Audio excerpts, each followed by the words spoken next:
Dear student, you are most welcome to our educational channel mechanical Pandit. और मैं आपके प्यारे पांडे सर। आज थर्मोडायनामिक्स के अंदर हम लोग लेक्चर नंबर 64 में पढ़ने वाले हैं फर्स्ट लॉ ऑफ थर्मोडायनामिक्स। हम फर्स्ट लॉ ऑफ थर्मोडायनामिक्स पढ़ाएं उसके पहले आपको थोड़ा सा zeroth law of thermodynamics 1 minute में बता दें, रिवीजन हो जाएगा। थर्मोडायनामिक्स का जो लॉ शुरू हुआ था सबसे पहला जीरोथ लॉ, तो उसमें हमने बताया था कि if a body A is in thermal equilibrium with body B and separately is in equilibrium with body C, then body B and C will also be in equilibrium. मतलब A की दोस्ती यदि बी से है और ए की दोस्ती सी से भी है तो बी और सी की भी आपस में दोस्ती होगी।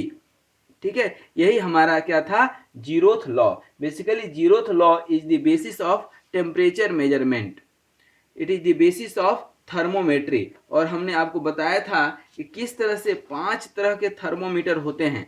जैसे आप फीवर वगैरह होता है ना, तो टेम्परेचर मेजर करने के लिए थर्मोमीटर यूज करते हैं। तो ये वही थर्मोमीटर का बेसिक कॉन्सेप्ट है, बेसिक कॉन्सेप्ट है। अब जो है जितने भी आपके थर्मामीटर हैं वो सब किसके ऊपर बेस्ड हैं, आपके जीरोथ लॉ पे। तो फिर फर्स्ट लॉ पर क्या बेस्ड है सर, तो first law is the law of nature. Basically ये क्या है, लॉ ऑफ नेचर है। ठीक है, लॉ ऑफ थर्मोडायनामिक्स जो है लॉ ऑफ नेचर, मैं बार बार बोल रहा हूं, ठीक है ना, तो कुछ मतलब होगा इसमें, ठीक है ना। और एक तो पहला मतलब, दूसरा मतलब ये आप ध्यान दीजिए कि जो मैथमेटिक्स में थ्योरम वगैरह जो आप देखते थे कि थ्योरम को हम लोग प्रूफ करते थे, मैथ को प्रूफ करते थे, ये कुछ इस तरह का नहीं है, ठीक है ना। ये जो है ऐसा कुछ फर्स्ट लॉ में नहीं है कि जिसको कि हम इक्वेशन डेराइव करें, ठीक है ना। तो basically first law is also known as the conservation of energy, it is the conservation of energy. First law is the conversion is the conservation of energy, conservation of energy, ठीक है, conservation of energy. अब energy के जो है conservation पे कैसे जो है ये बेस्ड है। और कंजर्वेशन ऑफ एनर्जी क्या है कि energy can neither be created can not be destroyed, it can be changed from only one form into another form. एक जो है फॉर्म से दूसरे फॉर्म में चेंज हो सकता है एनर्जी। अब बात आती है एनर्जी की, तो कौन सी एनर्जी की बात करते हैं हम, तो कोई भी एनर्जी की बात कर लें। अब थोड़ा सा हम आपको याद दिला दें, कौन कौन सा एनर्जी होता था। काइनेटिक एनर्जी हाफ mv², याद होगा आपको। पोटेंशियल एनर्जी, पोटेंशियल एनर्जी क्या होता था, mgh, ठीक ना। और तीसरा क्या होता था, इंटरनल एनर्जी। इंटरनल एनर्जी किसका होता था, मोलिक्यूल का, with the help of temperature, जिसको आप लिखते थे डेल्टा यू, ठीक ना। अब जो है कोई सिस्टम है, एक तो पहले ये ध्यान रखिए, सिस्टम के ऊपर यदि आप हीट देते हैं और हीट लेते हैं, ठीक है ना, सिस्टम को जब हीट देते हैं आप, सिस्टम को जब आप हीट देते हैं तो इसको हम लेते हैं पॉजिटिव, ठीक है। और सिस्टम से जब हीट लेते हैं तो इसको लिखते हैं निगेटिव। उसी तरह से आप जब वर्क इसको देते हैं, सिस्टम को वर्क देते हैं तो इसको लेते हैं निगेटिव, ठीक है ना, वर्क देते हैं तो, और वर्क लेते हैं तो क्या होता है, निगेटिव। तो ये सिंबल्स याद रखिएगा किसी भी सिस्टम एंड सराउंडिंग, चूंकि हम पढ़ा चुके हैं तो वहां भी इस चीज को हम बताए थे, ठीक है।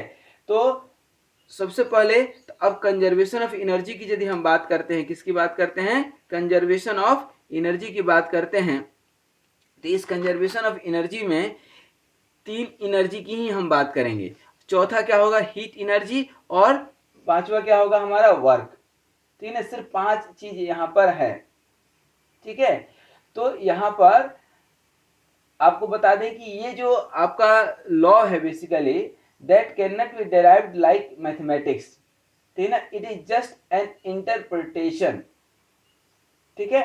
ये लॉ ऑफ थर्मोडायनामिक्स जो फर्स्ट लॉ है वर्क एंड उसका, इसका कॉन्सेप्ट जूल के, जूल्स लॉ भी इसको बोलते हैं। जूल्स जो है basically found that the net work done on the system has always proportional to the net energy removed from the system as heat irrespective of the type of work interaction. That means the rate at which work was done on the system and the method employed for transferring the energy in the form of work into thermal energy। इसका एक छोटा सा concept आप बचपन में पढ़े होंगे कि यहाँ पर किसी कंटेनर में पानी भर ले जा करते थे, ठीक ना, और यहाँ पर जो है पानी भरा हुआ है, ठीक ना, और इसमें एक स्टीरर लगा देते हैं। क्या लगा देते हैं? स्टीरर जो है यहाँ पर स्टीरर लगा देते हैं और इसको जो है यहाँ से एक पुली के हेल्प से एक वेट लटका देते हैं। क्या? वेट। अब वेट जो है यहाँ पर था, वेट यहाँ पर है, यहाँ से इसको डिस्प्लेस करेंगे तो यहाँ पर आएगा, तो यहाँ से यहाँ तक आने में कुछ एनर्जी खर्च होगा। तो जितना ये वेट एनर्जी खर्च होगा या वे एनर्जी ये गेन करेगा, तो यहाँ पर क्या होगा? ये रोटेट होगा, स्टीरर रोटेट होगा, तो ये इसका जो एनर्जी लॉस हुआ, पोटेंशियल एनर्जी लॉस हुआ, जो ये कहाँ चले गया, या ये काइनेटिक एनर्जी जो कन्वर्ट हुआ किस में कन्वर्ट हो गया? तो इसको जब हम मेजर करते हैं तो देखते हैं कि इसकी टेम्परेचर बढ़ गई, मतलब इसकी हीट एनर्जी बढ़ गई। दैट मीन्स कि ये वर्क जो है, work has been converted into heat energy. क्या हो गया? Work has been converted into heat energy. That means कि यदि हम सिस्टम पे काम करें, कोई सिस्टम देखें, ठीक है ना, तो इस सिस्टम पे हम देखते हैं, क्या देखते हैं कि आप जैसे ही वर्क करते हैं तो सिस्टम की आपकी हीट बढ़ जाती है। मतलब यहाँ पर आपने क्या दिया? वर्क दिया, तो इधर निकलेगा क्या? हीट निकल जाएगा। जैसे ये 1 से 2 मानते हैं साइकिल, तो 1 से 2 में आपने वर्क दिया और 2 से 1 में हीट डेवलप हो गया, मतलब कि हीट एनर्जी डेवलप हो गया। तो ये कहता है फर्स्ट लॉ कि total work done in the cycle, in A cycle will be equal to total heat energy in the cycle। that means कि cyclic integral of total work will be equal to the cyclic integral of the total work will be equal to cyclic integral of the heat। ठीक है ना? तो that is the basis of first law। this is the only first law। ठीक है, यही क्या है? तो basically first law gives the relationship between the different forms of energy। ठीक है ना? that means कि during the process in which a system interacts with the surrounding, कोई सिस्टम है, यही आप सिस्टम बोले थे ना, ये सिस्टम है, और सिस्टम के अलावा जो भी बाहर में वो क्या है? सराउंडिंग है। ठीक है ना? तो जब भी सिस्टम सराउंडिंग से इंटरेक्ट होता है तो सिस्टम या तो एनर्जी गेन करेगा या एनर्जी देगा। ठीक है ना? एनर्जी या तो गेन करेगा और या तो देगा। ठीक है ना? अब यहां पर देगा या लेगा, ठीक है ना, ये काम किस में होता है? पूरा का पूरा साइक्लिक होता है, मतलब जो है एक closed system. That mean it is valid for closed system. ध्यान रखिएगा, क्या होगा? Close system. Type of the system हमने आपको बताया है, close system, isolated system and open system. ठीक है ना? दैट मीन्स कि यह एनर्जी सराउंडिंग में लॉस्ट भी हो सकती है, ठीक है ना, लेकिन हम उस लॉस को यहाँ पर इग्नोर करके चले हैं। ठीक है ना? दैट मीन्स कि नो एनर्जी ट्रांसफर टू और from the system as heat and work. That means कि नेट इंक्रीज और decrease in the total energy of the system will be equal to the heat and work. ठीक है ना? Heat और work. ठीक है, तो यहां पर ये आपका क्या है? First law of thermodynamics. ठीक है, अब इसको यदि हम लिखने की कोशिश करें, ठीक है ना, क्या? फर्स्ट लॉ ऑफ थर्मोडायनामिक्स यदि लिखने की कोशिश करें तो हम क्या लिखेंगे कि first law of thermodynamics is the conversion of work into heat and heat into work.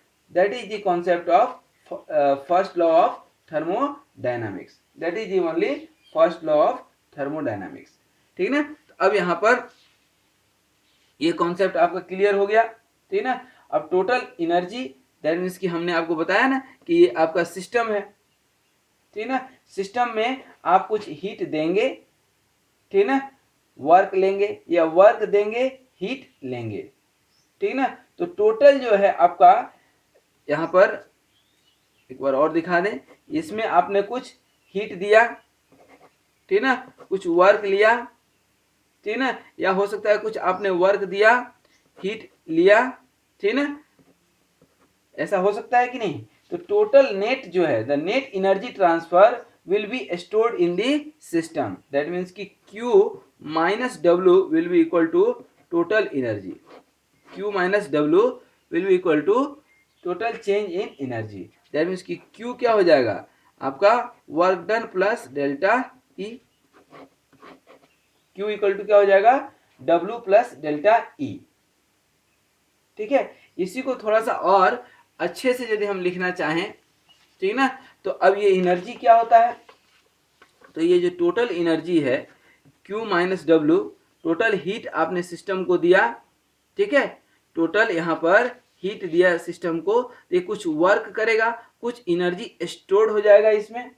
मान लीजिए कि यहाँ पर हीट आपने दिया 25 किलो जूल, और 20 किलो जूल जो है ये काम किया, तो 5 किलो जूल कहाँ चले गया, सिस्टम के अंदर रह गया। सिस्टम के अंदर रह गया मतलब क्या, सिस्टम के अंदर कौन कौन सा एनर्जी होगा आपका, अभी हमने बताया था कि internal energy plus kinetic energy plus potential energy, change in potential energy. तो ये आपका फर्स्ट लॉ ऑफ थर्मोडायनामिक्स का बेसिक कॉन्सेप्ट है, ठीक है। और यदि क्लोज्ड सिस्टम है, ध्यान रखिएगा, यदि क्लोज्ड सिस्टम है, ठीक ना, फॉर, जैसा कि हम बार बार बोल रहे हैं, for closed system kinetic energy change in क्या हो जाएगा जीरो, और चेंज इन पोटेंशियल एनर्जी भी क्या हो जाएगा जीरो। तो क्या हो जाएगा Q minus W equal to change in internal energy. That is the first law of thermodynamics, that is the only first law of thermodynamics, ठीक है। तो यहाँ मुझे लगता है कि यहाँ तक कहीं कोई डाउट नहीं होगा, ठीक है ना। तो यहाँ पर ये माइक्रो लेवल पे जा करके हमने आपको बता दिया। अब इसी को Q इक्वल टू निकालेंगे तो क्या हो जाएगा delta U plus work done, ठीक ना।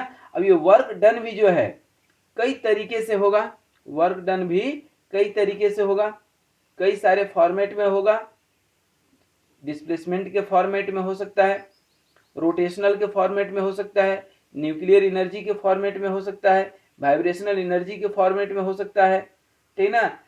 तो इस तरह से आप इसको निकाल सकते हैं, ठीक है। तो this is the PDV work भी हो सकता है, ठीक ना। तो that is the concept of heat. यहाँ पर डी डब्ल्यू क्या हो सकता है PDV, PDV cylinder piston arrangement आप पढ़ चुके हैं कि कैसे इसका जो है प्रेशर रिलीज होता है तो वॉल्यूम चेंज होता है, वॉल्यूम बढ़ता है, ठीक है। अब इसी Q को आप थोड़ा और अच्छे से लिखेंगे तो क्या हो जाएगा change in energy plus integration of P D भी, एक ये लिख सकते हैं। दूसरा इक्वेशन यही क्या लिख सकते हैं Q equal to delta U और पी डी भी, क्योंकि डेल्टा ई जो है होता क्या है kinetic energy plus potential energy plus internal energy, और काइनेटिक एनर्जी और potential energy in case of close system is zero, then there will be only change in internal energy, तो दैट इज द इक्वेशन। और ये क्या हो गया work, ठीक है। अच्छा अब एक छोटा मोटा चीज और थोड़ा सा हम लोग जानते जाए, स्पेसिफिक हीट, ठीक है ना। जब हम एनर्जी निकालते हैं हीट ट्रांसफर निकालते हैं, ठीक है ना, क्या हीट ट्रांसफर किसी भी सिस्टम का, आप प्रेशर कुकर में जो है चावल बनाते हैं तो उसकी भी हीट एनर्जी आप निकालेंगे। तो Q जो होता है, ठीक है ना, एम सी डेल्टा टी होता है, ठीक है ना, ध्यान रखिएगा M C delta T. M क्या है मास, और सी क्या हो गया स्पेसिफिक हीट, और डेल्टा टी क्या हो गया टेम्परेचर डिफरेंस। अब यहाँ पर ये सी जो है दो टाइप से होता है, एक होता है सीपी, एक होता है सीवी, ध्यान रखिएगा, एक होता है सीपी और एक होता है सीवी। तो सीपी क्या होता है, तो सीपी होता है कि specific heat at constant pressure, क्या होता है कांस्टेंट प्रेशर, और इसका भी फॉर्मूला क्या होता है सेम यही होता है delta U upon delta T at constant pressure, और ये होता है कांस्टेंट वॉल्यूम पे specific heat at constant volume delta U upon delta T at constant volume, ठीक है ना। that is the CV and that is the CV, and basically it is the heat capacity, it is the heat capacity. ठीक ना। एक और इसी में related term है, उसको भी हम थोड़ा सा देख लें। सॉरी, सीपी जो है डेल्टा एच होता है, डेल्टा एच, ध्यान रखिएगा। क्या? इंथैल्पी। अभी हम आपको इंथैल्पी भी बताएंगे, ठीक है।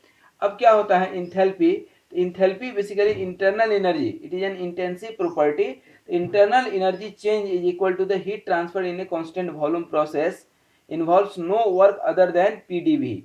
तो इंथैल्पी जो डिफाइन होता है, enthalpy is indicated by H and that is U plus PV। ध्यान रखिएगा, U plus PV, ठीक है ना। U plus PV को हम लोग क्या बोलते हैं? H equal to U plus PV क्या बोलते हैं? इंथैल्पी, ठीक है ना। क्या बोलते हैं? इंथैल्पी ऑफ द सिस्टम, ठीक है। इसी को पर यूनिट वॉल्यूम यदि आप निकाल देते हैं तो यही क्या कहलाएगा? Specific enthalpy. And it is the property of the system, याद रखिएगा, इट इज द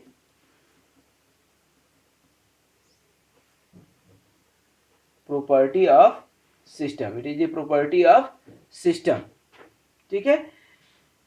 कई बार एक आप इक्वेशन पढ़े होंगे, PV equal to N R T, N मतलब 1 ले लीजिए, तो ये आइडियल गैस के लिए। तो एच इक्वल टू हम लोग कई बार लिखते हैं यू प्लस आर टी भी लिखते हैं, U plus R T, internal energy plus R into T. R क्या है आपका? कैरेक्टरिस्टिक्स गैस कांस्टेंट है, और टी क्या हो गया? टेम्परेचर। तो यहाँ से आपको समझ में आ गया होगा कि enthalpy is the basically function of temperature only, it is the function of temperature only. तो वही जो अभी हम आपको बता रहे थे सीपी, तो सीपी क्या होता है? D H upon D T at constant pressure, ठीक है। तो for constant pressure process you can also write delta H equal to temperature T1 से T2, ठीक है ना, और Cp dt, ठीक है। तो इससे आप क्या निकाल सकते हैं? इंथैल्पी निकाल सकते हैं। आप क्या निकाल सकते हैं? इससे इंथैल्पी निकाल सकते हैं, ठीक है ना। आइसोलेटेड सिस्टम का हमने आपको बता दिया। For isolated system, for isolated system total change in kinetic energy is 0 and total change in potential energy is also equal to 0, ठीक है। अब यहाँ पर एक तो ये, और आइसोलेटेड सिस्टम में आइसोलेटेड सिस्टम में total change in energy, total D Q भी 0 हो जाएगा और डी डब्ल्यू भी 0 हो जाएगा। क्लोज सिस्टम में ये दोनों, ये क्लोज सिस्टम के लिए सिर्फ ये होता है, और आइसोलेटेड सिस्टम में ये पूरा का पूरा यही होता है, ठीक है। अब देखिए एक और आप जो है, अब लास्ट में थोड़ा सा हम लोग देखते जाएं। फर्स्ट लॉ जो है, फर्स्ट लॉ में ही एक PMM1 सुने होंगे, PMM1। ये क्या होता है? परपेचुअल मोशन मशीन 1 होता है। ये एक हाइपोथेटिकल मशीन है, और चूंकि थर्मोडायनामिक्स का फर्स्ट लॉ इस पे बेस्ड है कि energy neither can be created nor can be destroyed. ये कहता है कि जो है कोई मशीन है, तो इसके ऊपर जितना आप एनर्जी देंगे, टोटल हीट जो देंगे, वह कहाँ कन्वर्ट हो जाएगा? टोटल वर्क में कन्वर्ट हो जाएगा। मतलब इसकी इफिशियंसी क्या हो जाएगी? 100%, ठीक है ना। तो ये बेसिकली हाइपोथेटिकल मशीन है, ठीक है ना। ये है क्या? इम्पॉसिबल है, मतलब फिक्सियस मशीन है। क्या है? फिक्सियस मशीन है, ठीक है ना। And it is totally impossible, but it is a concept, and so many times first law fails. First law जो फेल हो जाता है, उसके पीछे जो है मेन कारण क्या है आपका? यही है। मेन कारण क्या है? यही है कि फर्स्ट लॉ आपका फेल हो गया, क्योंकि ये हाइपोथेटिकल कॉन्सेप्ट है। तो अब जाते जाते हम आपको फर्स्ट लॉ ऑफ थर्मोडायनामिक्स का एक बार रिवीजन कराते जाएं कि फर्स्ट लॉ ऑफ थर्मोडायनामिक्स क्या था। तो फर्स्ट लॉ ऑफ थर्मोडायनामिक्स में हमने आपको बताया कि it is a concept and conservation of energy. It is first law of thermodynamics is a special statement of the law of conservation of energy, where for a cyclic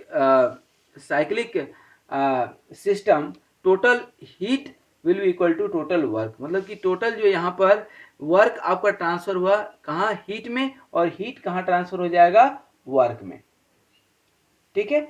और यदि ये कोई system है, इसको आपने हीट दिया, ठीक है ना, मान लीजिए कि 100 हीट दिए और ये 50 काम किया, इसका मतलब 50 इसके अंदर स्टोर हो गया। ये स्टोर्ड एनर्जी क्या है, क्लोज्ड सिस्टम के लिए इंटरनल एनर्जी हो सकता है।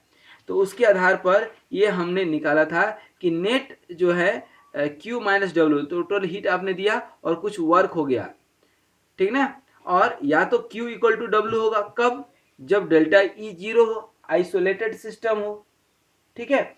लेकिन ऐसा नहीं होता है, कुछ एनर्जी स्टोर्ड हो जाता है। यह एनर्जी किस फॉर्मेट में स्टोर्ड होगा, या तो काइनेटिक एनर्जी, या पोटेंशियल एनर्जी, या इंटरनल एनर्जी। क्या, या तो इंटरनल एनर्जी, काइनेटिक एनर्जी, या पोटेंशियल एनर्जी। अब आपको काइनेटिक एनर्जी, पोटेंशियल एनर्जी दोनों ही क्लोज्ड सिस्टम के लिए क्या होता है, जीरो होता है। तो ये फर्स्ट लॉ में ये निकल करके आ गया आपका। इसको Q equal to delta U plus W लिख सकते हैं। और ये W क्या है, यदि PdV डिस्प्लेसमेंट वर्क है तो आप क्या लिख सकते हैं, PdV। तो ये डेल्टा E प्लस PdV लिख सकते हैं आप, ठीक है ना, इंटीग्रल फॉर्मेट में। हीट ट्रांसफर दो तरीके से हो सकता है, कांस्टेंट प्रेशर पे हो सकता है और कांस्टेंट वॉल्यूम पे हो सकता है।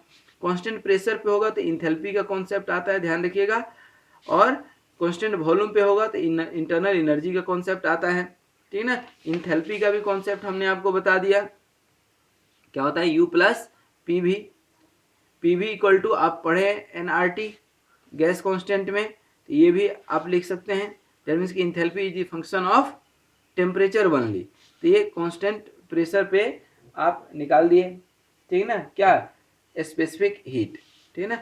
आइसोलेटेड सिस्टम के लिए total heat, total work. Isolated system मतलब क्या, घर में आपका थर्मस होगा, थर्मस में आप सुबह में गर्म दूध रखते हैं, शाम में एज इट इज गर्म रहता है, मतलब क्या, आइसोलेटेड सिस्टम है, ठीक है। और ये first law of thermodynamics gives the concept of PMM1 perpetual motion machine. ये भी दैट मीन्स की टोटल जो आप हीट देते हैं वह वर्क में कन्वर्ट हो जाता है। दैट मीन्स की एक मशीन जो फिक्सियस मशीन है, that converts total heat into work is having the efficiency 100%। अब किसी मशीन की efficiency 100% तो हो नहीं सकती है पूरा का पूरा, तो हम ये मानकर चलते हैं कि ये फिक्सियस मशीन है, हाइपोथेटिकल मशीन है, practically it is not possible. That is the basic limitation of the first law of thermodynamics, जो हम बाद में बात करेंगे, कब, सेकेंड लॉ ऑफ थर्मोडायनामिक्स में। क्योंकि first law of thermodynamics gives an idea about how energy can be change from one form into another form, ठीक है ना, लेकिन डायरेक्शन की बात नहीं करता है। फर्स्ट लॉ डायरेक्शन की बात नहीं करता है। यहां पर आप लिख लीजिएगा, first law does not give the direction of energy flow, energy flow की डायरेक्शन नहीं देता है, ठीक है। तो इसी लिमिटेशन को दूर करने के लिए क्या आया हमारा, सेकेंड लॉ ऑफ थर्मोडायनामिक्स। तो थोड़ा सा लिमिटेशन ऑफ फर्स्ट लॉ थोड़ा सा डिस्कस कर लें, उसके बाद जो है हम लोग इस वीडियो को जो है फिनिश करेंगे। तो लिमिटेशन ये कई बार पूछा जाता है, तो मैं इसी में डिस्कस कर लेता हूँ, limitation of first law of thermodynamics. चूंकि अभी आप पढ़े हैं तो अभी आपके दिमाग में ये रहेगा।